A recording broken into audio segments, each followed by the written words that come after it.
ঢাকা বিশ্ববিদ্যালয়ে ক ইউনিটে যারা পরীক্ষা দেবা তোমরা এই তিনটে বিষয় খুব গুরুত্ব দিবা। নাম্বার ওয়ান, মূল বইয়ের গুরুত্ব দেওয়া। ঢাকা বিশ্ববিদ্যালয়ে ভর্তি পরীক্ষায় এমসিকিউ ও রিটেনের ক্ষেত্রে মূল বইয়ের ভূমিকা অপরিসীম। এই মূল বই থেকেই স্যাররা প্রশ্ন করবে। আর মূল বইয়ের বিভিন্ন বোল্ড লাইন, তারপর চ্যাপ্টার শেষের গুরুত্বপূর্ণ তথ্য এইখান থেকে হুবহু স্যাররা প্রশ্ন করবে। তো মূল বইটি সম্পর্কে ভালো আইডিয়া তুমি রাখবা। নাম্বার দুই, হাতে ক্যালকুলেশন। হাতে ক্যালকুলেশন শেখাটা খুবই জরুরি, কারণ ঢাকা বিশ্ববিদ্যালয়ে ভর্তি পরীক্ষায় ক্যালকুলেটর অ্যালাউড না। ক্যালকুলেটর ছাড়াই অ্যান্সার করতে হবে। তো ক্যালকুলেটর ছাড়া তুমি একটা ম্যাথ অ্যান্সার করবা আর তুমি হাতে ক্যালকুলেশন পারো না, তাইলে তুমি ম্যাথটা কিভাবে তুমি অ্যান্সার করবা?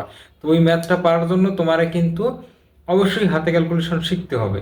3 নম্বর হচ্ছে ঢাকা বিশ্ববিদ্যালয়ের বিগত বছরের প্রশ্ন ব্যাংক। ঢাকা বিশ্ববিদ্যালয়ে ভর্তি পরীক্ষার ক্ষেত্রে স্যাররা কিন্তু বিগত বছরের প্রশ্ন থেকে অনেক প্রশ্ন রিপিট করে, তারপরে ওই প্রশ্নগুলো, বিগত বছরের প্রশ্নগুলো যে যে টপিক থেকে আসছে ওই টপিকগুলো প্রচুর পরিমাণে রিপিট করে। বিগত বছরের প্রশ্নগুলো খুব গুরুত্ব দিয়ে করতে হবে। এই তিনটা বিষয় যদি তুমি ভালোভাবে মেনটেন করতে পারো, তাহলে তুমি ঢাকা বিশ্ববিদ্যালয়ে চান্স পাবে ইনশাল্লাহ।